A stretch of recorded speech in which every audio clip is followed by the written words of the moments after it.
Hello guys, welcome back again. तो जैसा कि आपने बोला था एवोल्यूशन की एक वीडियो और आनी चाहिए। तो हालांकि मैंने एक दो वीडियो डाली हुई हैं ऑलरेडी, जिसमें हमने बात की थी आपके कॉन्वर्जेंट एवोल्यूशन, डाइवर्जेंट एवोल्यूशन, को एवोल्यूशन। एक वीडियो तो ये थी सेपरेट। दूसरी सेपरेट वीडियो थी आपकी माइक्रो एवोल्यूशन, मेगा और आपके मैक्रो एवोल्यूशन। तो आज हम माइक्रो, जैसा कि आप देख सकते हैं, माइक्रो एवोल्यूशन, मैक्रो एवोल्यूशन और साथ में मेगा एवोल्यूशन के बारे में बात करेंगे। तो सबसे पहले आपके कंसर्ट जो एग्जाम्स हैं, जैसे CSIR नेट रहा, नीट रहा, यहाँ पे RPSC जो लेक्चर और एग्जाम है, जहाँ पे भी बायोलॉजी से रिलेटेड क्वेश्चन आते हैं, यहाँ से गारंटेड एवोल्यूशन से क्वेश्चन ऑलरेडी आते हैं। ठीक है, तो इससे आपके बेसिक्स भी बहुत अच्छे से क्लियर होगा। तो सबसे पहले आपको पता होना चाहिए कि इवोल्यूशन होता क्या है।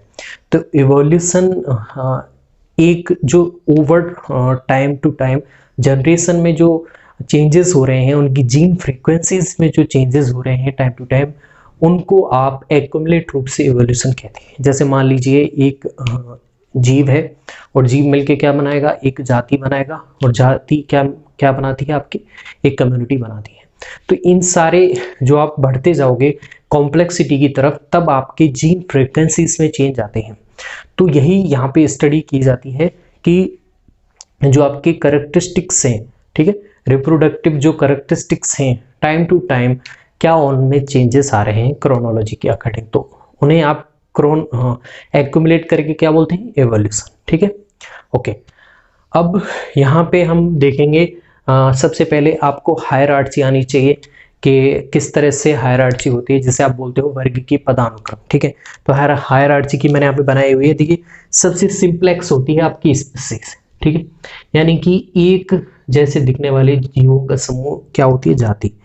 जाति, फिर आपकी जीनस होगा, वंश होगा, फिर फैमिली आएगी जिसे आप क्या बोलते हैं, कुल बोलते हैं, ऑर्डर जिसे आप बोलते हैं गण, क्लास जिसे आप बोलते हैं वर्ग, फाइलम जिसे आप बोलते हैं संघ, और किंगडम जिसे आप बोलते हो जगत। ठीक है, तो यहां से यहां तक आप देख सकते हैं, इसे बोलते हैं वर्ग की पदानुक्रम। अब देखिए, थोड़ा सा आपको याद रखना है कि स्पीसीज में लक्षणों की समानता ज्यादा देखने को मिलेगी। ठीक है, और जैसे जैसे आप ऊपर आते जाएंगे, समानता की जो कैसी होती जाएगी, समानता कम होती जाएगी, और असमान जो लक्षण हैं उनकी संख्या बढ़ती जाएगी। ठीक है, यानी कि एक जाति में एक जैसे दिखने वाले लक्षण मैक्सिमम होंगे। ठीक है, उसमें असमानता बहुत कम होगी। लेकिन जैसे जैसे आप ऊपर जाओगे, किंगडम में बात करें तो यहाँ पे समानता सबसे कम होगी। ठीक है, समानता यहाँ पे सबसे कम होगी। ठीक है, तो मेरा कहने का मतलब है, यानी कि हायरार्ची में जैसे आप स्पीसीज से किंगडम तक जाते हैं, तब वहां पे लक्षणों की समानता वो कैसी होती जाती है, कम होती जाती है। लक्षणों की असमानता है वो बढ़ती हुई जाती है, जैसा कि यहाँ पे इससे आप आइडेंटिफाई कर सकते हैं। हम ऊपर जा रहे हैं तो समानता के लक्षण कम हो रहे हैं, तो इससे आपको हायरार्ची में याद रखना है। यानी कि एक स्पीसीज मिलके क्या बनाती है, जीनस। ठीक है, और एक दो जीनस मिलके फैमिली बनाएंगी, और फैमिली मिलके ऑर्डर बनाती है, ऑर्डर मिलके क्लास बनाती है, फिर फाइलम, और एक किंगडम में ये सारी प्रोसेस चल रही है। ठीक है, अब देखिए, माइक्रो एवोल्यूशन होता है, वो आपके कौन सी लेवल तक काम करता है। माइक्रो एवोल्यूशन में आपके जो चेंजेस होते हैं वो ओनली काम करते हैं आपकी स्पीसीज लेवल तक। ठीक है,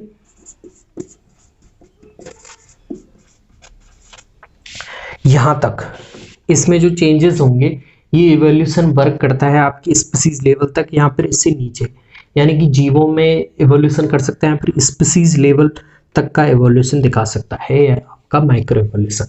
अब ये होता क्यों है, तो इसके कुछ रीजन है। ये निम्न प्रक्रियाओं के द्वारा माइक्रो एवोल्यूशन हो सकता है, जैसे आपके नेचुरल सिलेक्शन है। ठीक है, जैसे आप बोलते हो प्राकृतिक वर्ण के द्वारा आपके माइक्रो एवोल्यूशन हो सकता है। जेनेटिक रिकॉम्बिनेशन के द्वारा आपके क्या हो सकता है, माइक्रो एवोल्यूशन हो सकता है। ठीक है, और क्या हो सकता है, म्यूटेशन के द्वारा हो सकता है। ठीक है, जेनेटिक डेविएशन के द्वारा हो सकता है। ठीक है, जीन फ्लो के द्वारा आपके माइक्रो एवोल्यूशन हो सकता है। तो माइक्रो एवोल्यूशन एक एवोल्यूशन का ऐसा टाइप है जिसमें स्मॉल चेंजेस होते हैं जीन फ्रीक्वेंसी के, वो ओवर द टाइम जनरेशन्स में देखे जाते हैं और इसके द्वारा एक स्पीसीज तक का क्रिएशन किया जा सकता है। यानी कि ये जो एवोल्यूशन वर्क करता है केवल स्पीसीज लेवल तक ही काम करता है। अब ये जो प्रक्रिया हो रही है इसमें निम्न प्रक्रिया शामिल हो सकती हैं। ये जो प्रोसेस होंगी इनके द्वारा आपके माइक्रो एवोल्यूशन हो सकता है, जैसे नेचुरल सिलेक्शन है जो कि आपके डार्विन ने बताया था, जेनेटिक रिकॉम्बिनेशन हो सकता है, म्यूटेशन जो हो सकता है, और आपकी जेनेटिक डेविएशन है, जेनेटिक विचलन जिसे आप बोलते हैं, जीन फ्लो है, जीनों का प्रवाह है। ठीक है, तो इनके द्वारा आपके किसका निर्माण होगा, माइक्रो इवोल्यूशन देखा जा सकता है। अब इसका एक एग्जांपल देखते हैं, तो इसमें एग्जांपल है क्लाइंट्स का निर्माण।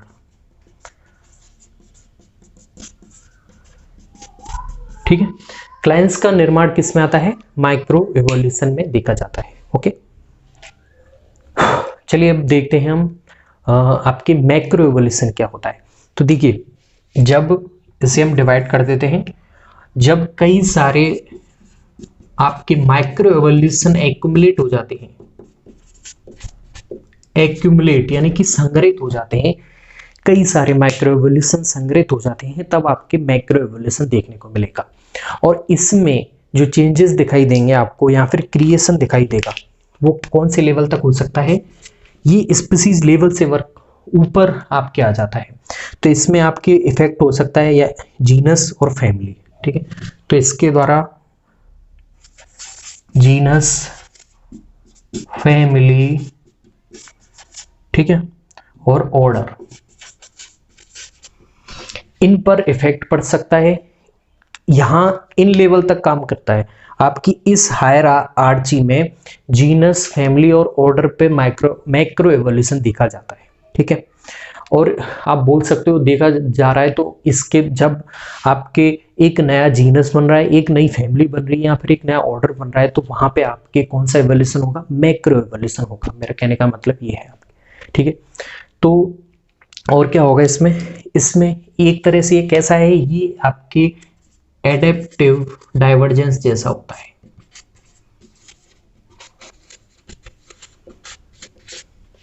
एडेप्टिव डाइवर्जेंस है यानी कि एक पॉइंट है, एक पूर्वज है और उसकी संततियां हैं, वो अपने एडेप्टेशन के अकॉर्डिंग, अपने क्लाइमेट के अकॉर्डिंग अलग अलग डाइवर्जेंट हो सकती हैं।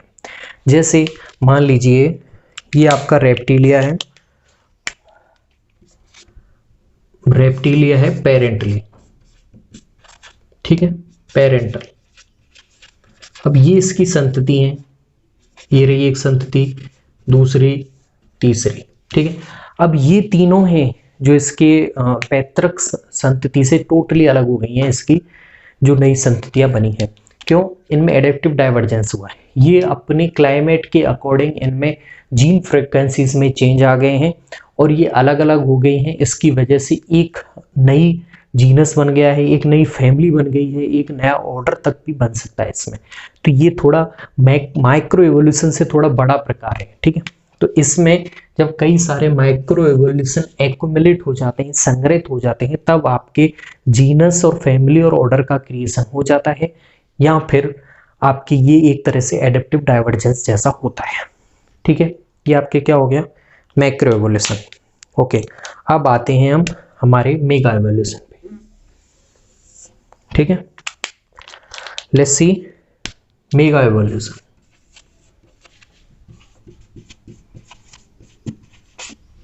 ठीक है, अब क्या होगा, अब देखिए मेगा एवोल्यूशन होता है इन सभी एवोल्यूशन में सबसे बड़ा फॉर्मेट होता है। यानी कि अब की बार जो आपको चेंजेस दिखाई देंगे, ये कौन से लेवल पे काम कर रहा है, ये आपके करता है फाइलम पे, फाइलम लेवल पे और क्लास लेवल पे काम करता है। तो इसमें जो जीन फ्रीक्वेंसीज में चेंज आ जाएंगे, तो फाइलम लेवल पे आ सकते हैं और क्लास लेवल पे आ सकते हैं। यहाँ पर आप बोल सकते हो इस इवोल्यूशन के द्वारा एक नए फाइलम या फिर नई क्लासेस का जनरेशन हो जाता है या फिर निर्माण हो सकता है, हो जाता है। ठीक है, तो ये कैसा है, ये बहुत सबसे बड़ा फॉर्मेट है इवोल्यूशन का। और भैया इसका एक सबसे बेसिक स्पेसिफिक कैरेक्टर है कि ये किसी भी जीव के एवोल्यूशन हिस्ट्री में केवल एक बार देखा जाता है, एक बार देखा जाएगा। कोई सा भी जीव है उसकी एवोल्यूशन हिस्ट्री में ओनली सिंगल टाइम तक देखा जाता है, सिंगल बार। यानी कि कोई जीव है, जैसे मान लीजिए पूरा कोई मगरमच्छ स्पीसीज है, ठीक है, कोई रेप्टाइल है मगरमच्छ मान लीजिए जैसे हम, तो उसकी पेरेंट से और अब तक का जो डेवलपमेंट हुआ है उसमें भले उसे 250 से 300 साल हुए हों, उसमें केवल एक बार इस टाइप का एवोल्यूशन देखने को मिलेगा, मेगा एवोल्यूशन। ठीक है, आपका मैक्रो एवोल्यूशन है वो ज़्यादा बार देखने को मिल सकता है, जैसे 5 या 10 बार मान लीजिए, और माइक्रो एवोल्यूशन है वो थोड़ा सा इससे भी ज़्यादा देखने को मिलेगा। ठीक है, यानी कि आप 15 से 20 मान लीजिए।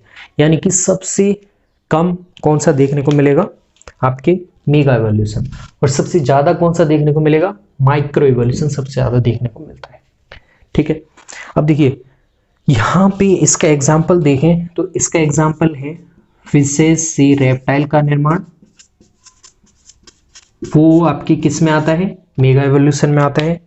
या फिर सॉरी फिशेस से एम्फीबिया का, फिशेस से एम्फीबिया का, और फिर एम्फीबिया से रेप्टाइल्स का, और आगे रेप्टाइल से अगर किसका क्रिएशन हो जाए, एवीज या फिर मैमल्स का, पक्षी या फिर स्तनधारी का। तो ये देखिए कितने बड़े फॉर्मेट पे, कितने बड़े स्तर पे आपको इस टाइप का एवोल्यूशन दिखाई दे रहा है। यहाँ पे अब की बार नई क्लास बन गई है, नए फाइलम बन गए हैं।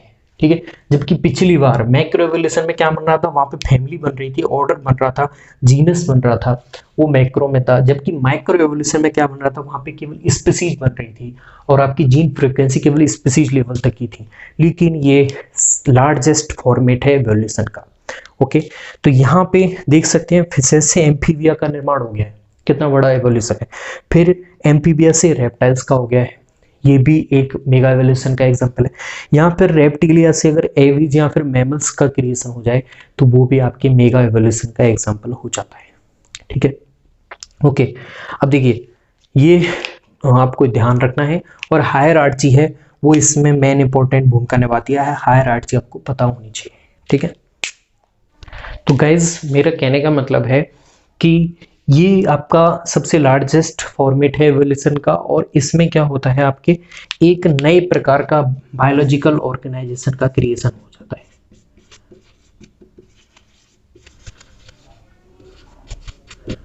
ऑर्गेनाइजेशन लेवल का क्रिएशन हो जाता है। यानी कि मेगा एवोल्यूशन में जो पूर्वज हैं उनके द्वारा एडेप्टेशन के अकॉर्डिंग उसकी जीन फ्रीक्वेंसीज में चेंज हो रहे हैं, और एट लास्ट एक नई फाइलम और क्लास का निर्माण हो गया है। तो वहां तक इसमें क्या हुआ है, एक नए प्रकार के बायोलॉजिकल ऑर्गेनाइजेशन लेवल का निर्माण हो गया है। ओके, दूसरा आपके मैक्रो एवोल्यूशन किन की रीजन, इसमें क्या क्या रीजन हो सकते हैं, ये या तो पॉपुलेशन फ्रेगमेंटेशन से हो सकता है, पॉपुलेशन फ्रेगमेंटेशन से, या फिर जेनेटिक डाइवर्जेंस से। पॉपुलेशन फ्रेगमेंटेशन क्या है, ये मान लीजिए कोई एक स्थान पर रह रहे थे और वहां पे कोई भी नेचुरल डिजास्टर आ गया है या फिर आर्टिफिशियल पॉल्यूशन की वजह से वो आपकी जो पॉपुलेशन है वो फ्रेगमेंट हो जाए, दो भागों में टूट जाए, अलग अलग बिखर जाए। तो वहां पे उनमें जो सेक्सुअली जो चेंजेस हो रहे थे जीन के, वो अब नहीं हो पाएंगे। तो वो अपने अकॉर्डिंग एनवायरनमेंट में डेवलपमेंट करेंगे, और उनमें जेनेटिक जो चेंजेस हैं वो अपने लेवल पे नए स्तर पे आ जाते हैं। तो वहाँ पे उनमें नई जीनस का निर्माण हो जाता है, नई फैमिली और नए ऑर्डर का निर्माण हो जाता है। तो ये पॉपुलेशन फ्रेगमेंटेशन है। और जेनेटिक डाइवर्जेंस किसकी वजह से हुआ है, क्योंकि पॉपुलेशन अलग हो गई है, अब वो सेक्सुअली एक्टिव नहीं है, वो अलग अलग हो गए हैं। ठीक है, तो इसीलिए इसका reason population fragmentation and genetic divergence है। जबकि माइक्रो एवोल्यूशन की क्या है, ये 4-5 आपके रीजन है।